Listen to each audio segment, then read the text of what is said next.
Hermanos, Dios les bendiga, buenas tardes. Aquí estamos otra vez en nuestro espacio de Cristianismo Profundo para llevar a cabo la continuación de nuestra lección esta tarde. Así es, pastor. Pues vamos a continuar, hermanos, con la lección de la semana pasada, que como bien les dijimos, ya entramos a una nueva lección, que es la lección número 9, que se llama Fe y Esperanza. Fe y Esperanza, sí, correcto. Les recomendamos, hermanos, preparen todo lo que necesitan: su Biblia, su libreta, su marcador, su pluma, una bebida caliente. Nosotros no tuvimos hoy el productor de nuestro canal. Nos quedó mal, ahora nos quedó mal. Ni una agüita. Nada, ahora nada. Nos lamentamos a secas. Sí, ni modo. Pero con la ayuda y bendición del Señor. Amén. Es que vamos a darle para Vamos empezar a- esta tarde. Padre, te damos gracias, Señor, por tener la increíble bendición, Padre, de tener este tiempo en el cual, Señor, nos disponemos a abrir tu palabra, a aprender de ella. Te agradecemos, Señor, con todo nuestro corazón, porque creemos, Padre, que tú tienes algo para enseñarnos en esta tarde. A nosotros y a cada una de las personas, Señor, que se dispongan a ver este video. Te pedimos en el nombre de Jesús que tu Espíritu Santo, Señor, sea capacitándonos para poder comprender, Señor, tu palabra y podamos poder aplicarla en nuestro día de vivir. Te damos honra y gloria, Señor. En el nombre de Jesús nos ponemos en tus manos y te damos gracias. Amén. Amén. Muy bien, pues hermanos, retomamos el tema, como bien decía yo, fe y esperanza. La fe y la esperanza se complementan. La fe se basa en la realidad del pasado. La esperanza mira la realidad del futuro. Sin fe no hay esperanza, y sin esperanza no hay fe verdadera. ¿Está buena esa, no? Correcto, sí. Los cristianos somos personas de fe y esperanza. Y la semana pasada, hermanos, definimos qué es la fe. En esta ocasión, hermanos, vamos a entrar a un poquito más de contenido, entendiendo la fe salvadora. Okay. Hemos aprendido a lo largo de estos años que los seres humanos practicamos 3 clases de fe. Correcto. ¿Verdad? Sí. Con diferentes resultados cada una de ellas. Vamos a recordar, los hermanos, los seres humanos, por decirlo así, practicamos la fe intelectual. La fe intelectual, hermanos, es esa fe que nos dice que Dios existe. Es el entendimiento de que existe algo divino. Sí. Todo el ser humano tiene esa clase de fe. Okay. Hay en nuestra conciencia un entendimiento de que hay algo sobrenatural. Nosotros ahora, con el conocimiento de la Biblia, podemos decir que sabemos que existe un Dios. Okay. Hay personas que saben que existe algo divino y lo pueden presentar en su mente de diferentes maneras. Sí. Como dice el apóstol Pablo a los romanos, por la ignorancia de la palabra de Dios. Eso se conoce como fe intelectual. Okay. También, hermanos, tenemos lo que conocemos como la fe convenenciera. Okay. La fe convenenciera es la confianza que nos lleva a pedir a ese ser divino. Okay. En este caso, la mayoría de los seres humanos, por lo menos, tenemos la expresión: Dios mío, ayúdame. Sí. Dios mío, dame. Dios mío, y hay algo en nosotros que nos lleva a poner nuestra confianza en ese ser divino. Sí. Nosotros decimos Dios. Y la tercera clase de fe no lo tiene toda la humanidad. Y es a donde queremos llegar en esta ocasión. Es correcto. Lo conocemos como la fe salvadora. La fe salvadora es, hermanos, la fe que nos enseña a poner nuestra confianza en la obra de Cristo para la vida eterna. Amén. No tiene nada que ver con la fe intelectual, no tiene nada que ver con la fe convenenciera. Esta fe, la fe salvadora, tiene que ver con poner nuestra confianza. No solamente saber. Hay personas que saben que hay eternidad, después de esta vida. Correcto. Ya lo aceptan. Sí. Pero aún así, todavía no saben cómo poner su confianza en Cristo para la eternidad. Okay. Y eso nosotros la conocemos como la fe salvadora. Okay. ¿Cómo ves yo?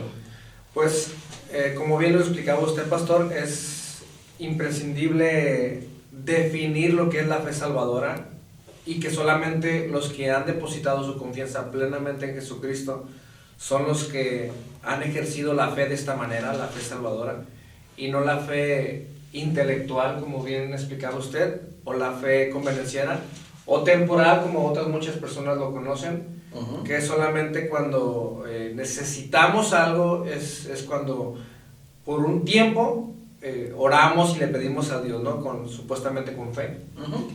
Pero solamente por estar en medio de circunstancias o en medio de la necesidad. O de algún evento. Sí, uh-huh. Pero no es una fe plena, una fe que descansa en el Señor para salvación, que es precisamente la fe que queremos, en la que queremos enfatizar en esta tarde. Sí, queremos charlar en torno a esta fe. Amén.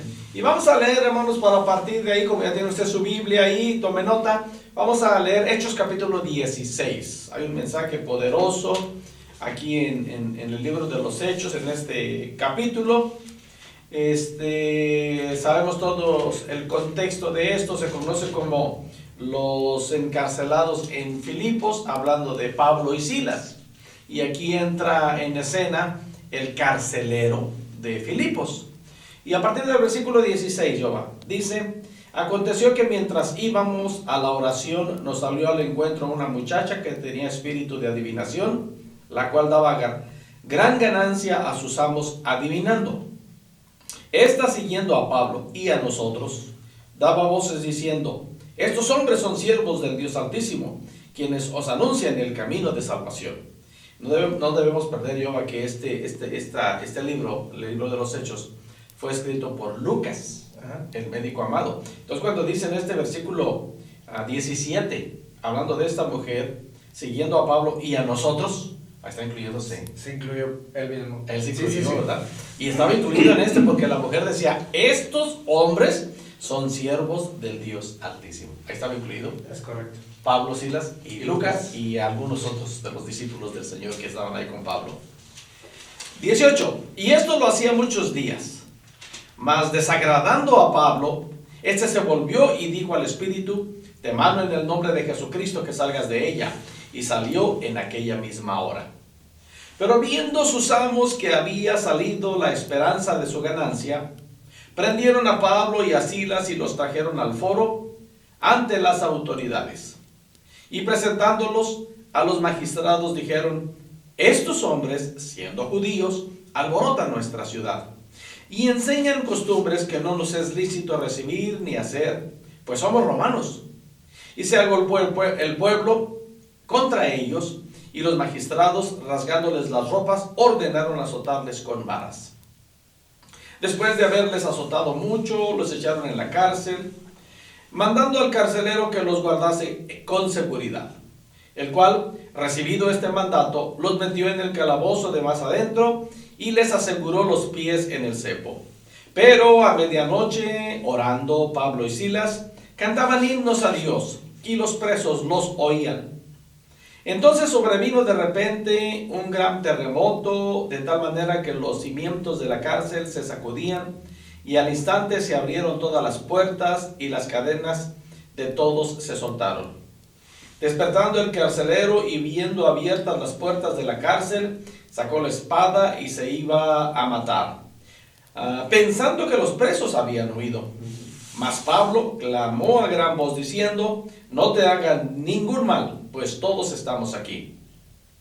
Él entonces pidiendo luz, se precipitó adentro y temblando, se postró a los pies de Pablo y de Silas.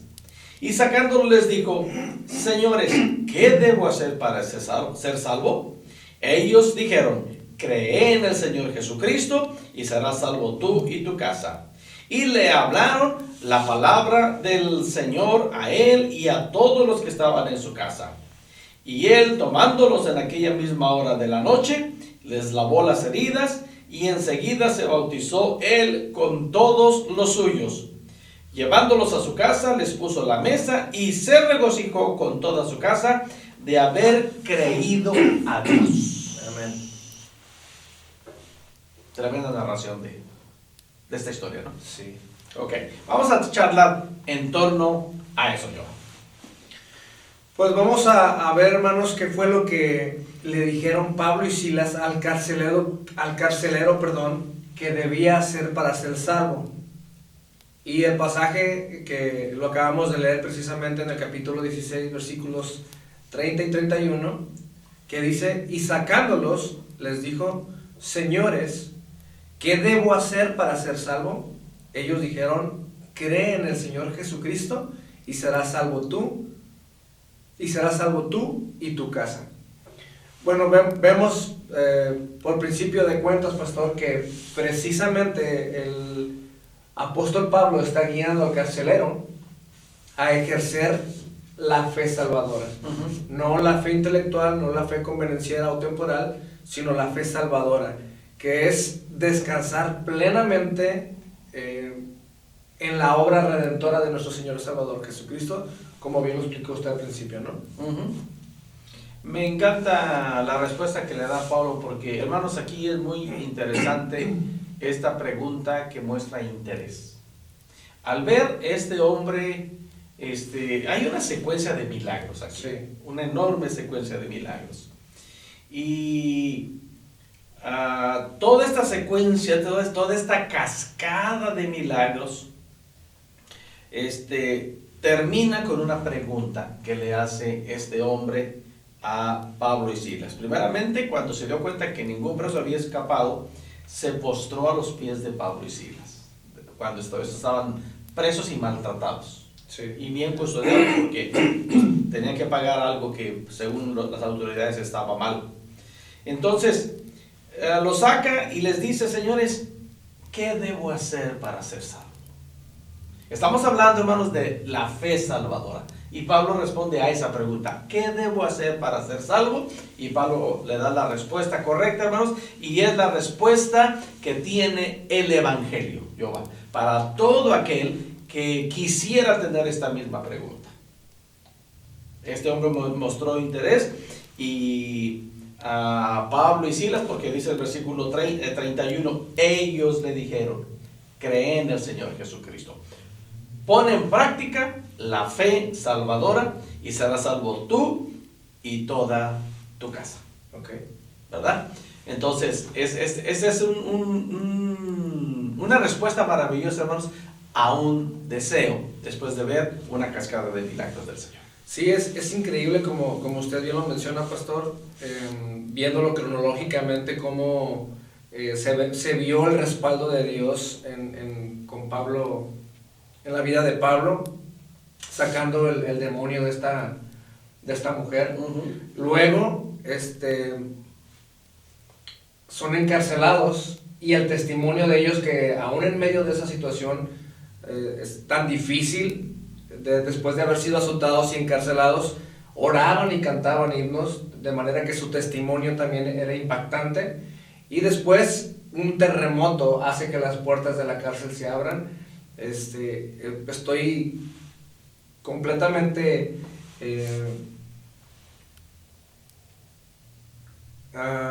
¿cómo es la palabra? Seguro. Bueno, estoy completamente seguro, hermanos, de que... Convencido, esa es la palabra. Estoy completamente convencido de que sin duda alguna el carcelero quedó impactado por todo lo que acababa de ver en la vida de Pablo y Silas. Tanto así que al final de cuentas, creo yo, no fue muy difícil para él, después de haber visto todos estos acontecimientos y milagros, depositar su confianza en el Señor, ¿no? Por eso su pregunta de qué es lo que debo hacer para ser salvo. Los milagros de Dios, hermanos, a medida que vamos estudiando la palabra de Dios, no son para impresionarnos a nosotros. De hecho, si usted es cristiano, si usted es un hijo de Dios, no debe impresionarse cuando ve un milagro de Dios, porque sabemos que nuestro Dios es un Dios de milagros. Sí. Y Él hace milagros constantemente en nuestras vidas, de los cuales nosotros tenemos que incrementar nuestra adoración a Dios, por lo que vemos que Él hace, ¿no? Sí. Pero la Biblia nos enseña, dentro de su contexto general, que los milagros son para tocar la vida de aquellos incrédulos. De tal manera que se asombren, como bien lo dices tú, se impresionen y digan, ¿qué puedo hacer yo para recibir al Dios que hace eso? Sí. Y fue lo que pasó en la vida de este hombre, ¿verdad? Entonces, lo invitaron a practicar la fe salvadora. Amén. ¿Ok? Y también hay un pasaje, Yoba, muy familiar para nosotros, que usa el apóstol Pablo a los romanos para explicarles lo que ellos tenían que hacer para ser salvos. Ok. ¿Verdad? ¿Dónde encontramos ese pasaje, Yoba? Bueno, ese pasaje, hermanos, lo encontramos en el libro de Romanos, capítulo 10, versículos 9 y 10, que como bien decía el pastor, es un pasaje muy familiar, o tendría que ser muy familiar, que dice que si confesares con tu boca que Jesús es el Señor y creyeres en tu corazón que Dios le levantó de los muertos, serás salvo, porque con el corazón se cree para justicia, pero con la boca se confiesa para salvación. Y la semana pasada hablábamos, hermanos, que de alguna manera la fe genuina es demostrable o se puede ver a través de la vida de aquellos que ejercen esta fe. Y en este tiempo, hermanos, el confesar a Jesús como el Señor, en este lapso de la historia, en los tiempos del Señor, prácticamente era poniendo su vida en riesgo, ¿no? Uh-huh. En ese momento tenemos que recordar que el imperio romano era quien gobernaba el pueblo de Israel. Sí. Y había un saludo entre los romanos que era el César es el Señor, uh-huh, atribuyéndole poderío, soberanía y deidad incluso, uh-huh, al César. Entonces cuando un judío, un cristiano, un creyente genuino declaraba, no, el César no es el Señor, Jesús es el Señor, uh-huh, de alguna manera se identificaba como hijo de Dios, pero su fe era demostrada o era palpable de alguna manera, hermanos, valiente, porque su vida corría riesgo por dicha declaración de fe, ¿no? Riesgo de muerte y de la forma más horrenda que podía existir, puesto que los romanos practicaron mucho la crueldad. Sí. Especialmente cuando se negaban a reconocer la deidad del César. Pero ¿cuándo se atrevían, Yoba, a negar la deidad del César? Cuando aprendieron a poner su confianza. Así es. En Dios. Entonces, este versículo que citas, que es Romanos capítulo 10, versículo 9, tiene dos verdades muy poderosas que el apóstol Pablo invita a todos los que estaban en Roma, judíos y prosélitos y romanos y etcétera, etcétera, a hacer. Una era confesar con su boca que Jesús es el Señor. Amén. Porque tenía que demostrar eso que acabas de explicar muy bien. Pero la parte central de esto dice, y crees en tu corazón que Dios levantó a Jesús de entre los muertos. Y está ahí el resultado. Serás salvo. Amén. Entonces, esta es una enseñanza, hermanos, muy poderosa, que no llena solamente el espacio de un cliché o de una simple expresión o de una frase, sino encierra toda una verdad, porque luego se ve el resultado, como Pablo lo explicó en el versículo 10, donde le explica que con el corazón se cree para justicia, pero con la boca se confiesa para salvación. Y en el contexto de toda la escritura, Yoba, como decíamos la clase pasada, con nuestro diario vivir demostramos que hemos puesto nuestra confianza en Jesucristo para la vida eterna. Y es entender, yo creo, plenamente también la obra de Jesucristo, pastor, de que Jesucristo vino al mundo, nació en el mundo, se hizo hombre, murió en la cruz del Calvario, derramó su sangre preciosa para pagar nuestros pecados, murió en la cruz y resucitó al tercer día. Digo esto, hermanos, porque hay personas, no voy a decir hermanos, o se dicen llamar hermanos, que creen en Jesucristo solamente como un gran hombre, como un gran profeta, como alguien que pues sí impactó en la historia humana, pero hasta ahí. no creen en la resurrección de Jesucristo. Están en la iglesia, conozco algunos hermanos que están en la iglesia, se dicen cristianos, pero no creen plenamente en la resurrección de Cristo. Y si no creen en la obra redentora, en la resurrección de Cristo, pues vemos aquí que no tienen la fe salvadora. No tienen la fe salvadora, por consecuencia no son salvos. No son salvos y está en riesgo donde pasarán la eternidad. Así es. Porque la fe salvadora es la que puede determinar un buen destino eterno. De hecho, ese es un buen ejemplo, creo, de las personas que tienen una fe intelectual, como usted bien explicaba. Personas que sí saben y creen incluso que existió Jesucristo en la historia de la humanidad, pero no depositan su confianza plena en la obra de Jesús. En la obra de Jesucristo, exactamente. Y el apóstol Pablo sigue explicando a los romanos, Jehová, precisamente para entender eso. ¿Cómo somos justificados? Así es. Pues bueno, también Romanos nos da la respuesta, hermanos, capítulo 5, versículo 1 dice: justificados pues por la fe. Ahí así. ¿Cómo somos justificados? Por la fe. ¿Por saber que Dios existe? No. ¿Por saber que si le pedimos a Dios, Dios nos va a dar? No.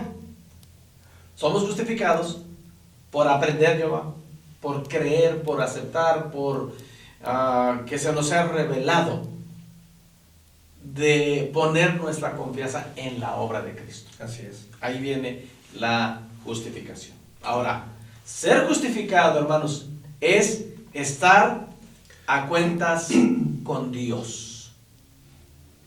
Nuestro pecado y el castigo por el pecado es quitado, gloria a Dios, y nos declara justos. Es decir, la justificación, Jehová, quiere decir estar en buena relación con Él.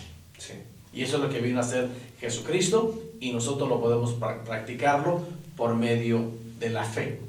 ¿Correcto? Y es lo que nos lleva. Esta justificación para con el Padre nos garantiza la vida eterna porque estamos en paz con Él. Pero también nos da otro resultado maravilloso, Jehová, que nos lleva a estar en paz con Dios, pero también nos permite vivir aquí de una manera diferente. Igual, Romanos capítulo 5, versículo 1. Okay. La primera parte dice: justificados pues por la fe. Correcto. Okay. Tenemos paz para con Dios, y el medio es excelente, por medio de nuestro Señor Jesucristo. Okay. Entonces, ¿cómo podemos explicar, Jehová, o cómo podemos darnos cuenta del beneficio que es estar en paz con Dios? Porque ¿cómo podemos explicar? ¿O cómo podemos explicarle a nuestros oyentes en esta ocasión esta parte?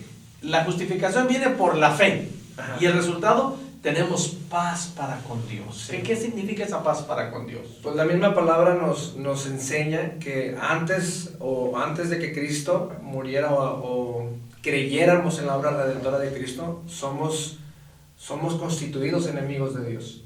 Uh-huh. Merecemos la ira de Dios, merecemos el castigo de Dios debido al pecado que hay en nuestro corazón. Pero gracias a la obra redentora de Cristo, cuando nosotros depositamos nuestra confianza en Él y le entregamos nuestra vida, somos justificados y tenemos esta paz, esa barrera, somos librados de la ira. Uh-huh. Y no solamente somos librados de la ira, uh-huh, sino que tenemos esa paz y se establece o se restablece la comunión con el Padre, ¿no? Sí, entonces vemos aquí lo que explicabas al rato de la justificación, es decir, volvemos a una buena relación con Él. Sí. Y eso es estar en paz con Dios. Y hay mucha gente que no entiende este concepto, pastor, como Dios es un Dios de misericordia, pero también es un Dios justo. ¿Cómo puede ser las dos cosas al mismo tiempo? La respuesta, hermanos, es que sí se pagó el precio por el pecado, pero no lo pagamos nosotros. Ajá. Fue en Jesucristo, que fue Jesucristo quien sufrió la ira de Dios por nosotros en la cruz del Calvario. Y yo creo que todos ustedes, hermanos, si estuvieron en las reuniones propias de la semana pasada, que conocemos como la Semana Santa, se explicó mucho de eso. Sí. Especialmente si estuvieron en una reunión donde se explican las últimas 7 expresiones de Cristo en la cruz del Calvario. Claro. ¿No? Donde él sintió toda la ira de Dios sobre él por nuestros pecados. Y la reconciliación con el Padre por medio de la obra de Jesucristo es una obra que sobrepasa todo lo que podemos experimentar en esta tierra. Y entender Jehová también a un Dios justo, pero a un Dios de amor, es increíble, pero a la vez es peligroso. Okay. Es peligroso porque, hermanos, hay personas que toman solamente una parte de este Dios y se quedan nada más con esa parte que es Dios es amor. Sí. Y si Dios es amor, entonces no tengo problemas ya yo con consecuencias, porque Dios es amor. Dios me puede pasar todo porque Dios es amor. Dios va a pasar por alto todas mis faltas porque Dios es amor. Pero eso es donde tú bien decías hace rato. No le hemos dado una estudiada en el Sagrado Libro acerca de la justicia de Dios. Correcto. Y para no sufrir nosotros la pena de la justicia de Dios, es que Cristo vino a intervenir. Sí. Para que nosotros pudiéramos estar en paz con Dios. Ajá. Porque Dios al pecador le va a hacer pagar. Y eso es justo. Okay. Esa es la justicia de Dios. Es correcto. ¿Verdad? Pero todavía tenemos más en este pasaje, Jehová.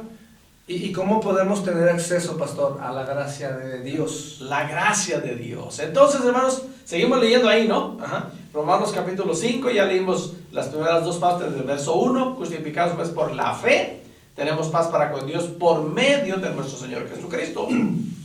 Dice el versículo 2, por quien también tenemos entrada por la fe a esta gracia, en la cual estamos firmes y nos gloriamos en la esperanza de la gloria de Dios. Amén. Tenemos entrada, hermanos, dice el apóstol Pablo en este versículo 2, por la fe. Este término de tener entrada, hace referencia, hermanos, al acceso del creyente a Dios por medio de Jesucristo. Lo que era imposible para los judíos del Antiguo Testamento. A los judíos del Antiguo Testamento no se les permitió este acceso como nosotros lo tenemos ahora, porque esto es después del sacrificio de Jesucristo. ¿Verdad? Entonces, esa es la manera en la que podemos tener acceso a la gracia de Dios, solamente por medio de Jesucristo. Específicamente, Jehová, esto se llevó a cabo cuando Cristo en la cruz del Calvario expiró y dijo: Padre, en tus manos encomiendo mi espíritu, y expiró. La Biblia se detiene para decir: y el velo del templo se rasgó en 2 de arriba a abajo, quitando la pared que había intermedia entre el santo Dios y nosotros, hombres pecadores. Amén. Por medio de Jesucristo. Y luego nos da la esperanza, por lo cual estamos firmes y nos gloriamos en la esperanza de la gloria de Dios. Esto habla, hermanos, de algo muy cierto, aunque todavía no se hace realidad físicamente. Nos mantiene firmes en el camino del Señor, hermanos, el entender que el destino final del creyente es participar de la misma gloria del Señor. Y por eso es que estamos firmes y tenemos segura la entrada por medio de nuestro Señor Jesucristo, quien es el acceso a la gracia de Dios para todos nosotros. Aleluya. Amén. Pues creo que hemos enfatizado demasiado en muchas ocasiones y seguiremos enfatizando, hermanos, que solamente es por medio de Cristo, que es el único medio para obtener la salvación de nuestras almas, ¿no? No hay ninguna otra manera de agradar a Dios si no es por medio de Cristo. Y este pasaje que acabamos de leer lo enfatiza de una manera muy... dice, tenemos paz para con Dios por medio de nuestro Señor Jesucristo, por quien tenemos entrada por la fe a esta gracia en la cual estamos firmes y nos gloriamos en la esperanza de la gloria de Dios.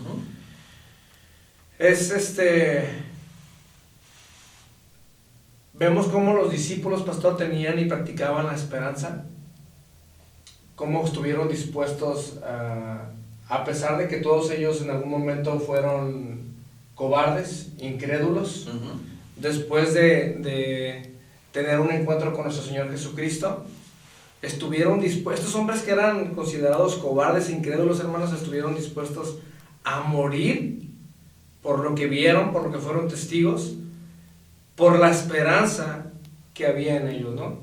La esperanza de la gloria de Dios, de observar y estar en la gloria de Dios. A tiempo se dieron cuenta que era una realidad. Sí. No era un mito, no era un cuento, no era una fantasía. Era una realidad de lo que el Dios eterno había venido anunciando por medio de los profetas.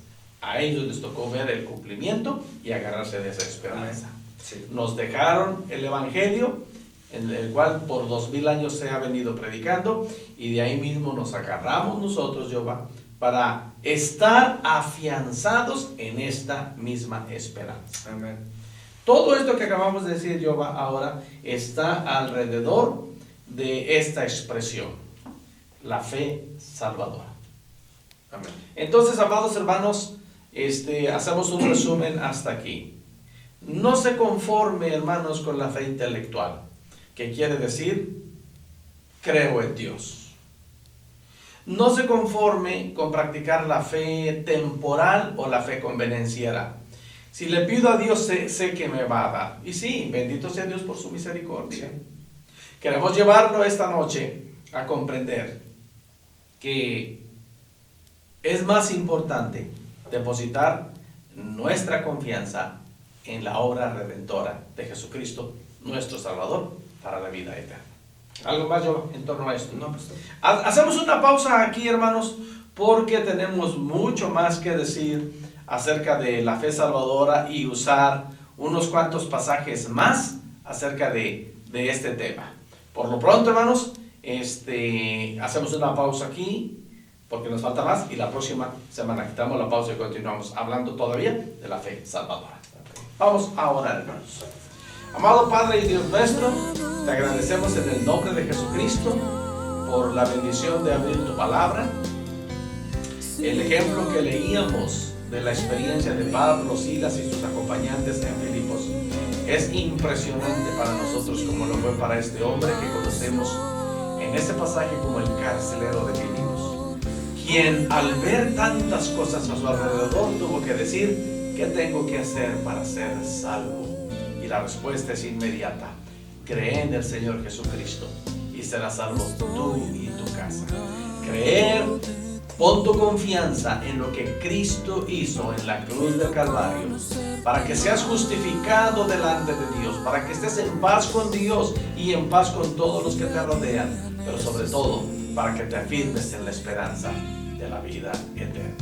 Padre, gracias por tu palabra, gracias porque nos enseña, nos anima y nos afirma en la esperanza de la vida eterna. Ponemos a cada uno de nuestros hermanos y amigos esta noche en tus manos, y te rogamos, Señor, que si alguien no ha entendido el impacto que tiene depositar nuestra confianza en la obra de Jesucristo, oramos que el Espíritu Santo de Dios venga y le convenza de esa necesidad interna en cada uno de los que nos están escuchando en este momento. Tú les convenzas de la necesidad de poner su confianza en Jesucristo para la vida eterna.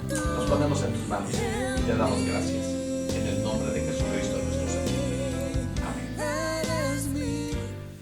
Si el Señor nos presta la vida y la salud, hermanos, la próxima semana estaremos aquí continuando un poquito más, charlando acerca de la fe salvadora.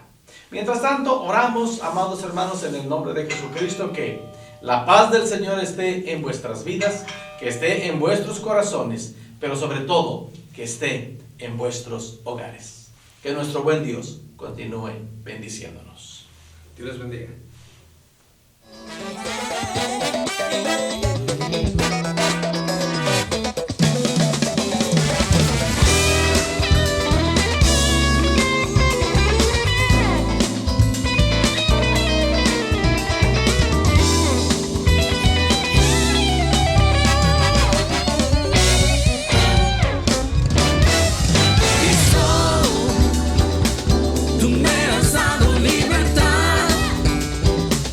Quitaste toda mi maldad, me has dado salvación, sanidad y perdón. Cristo,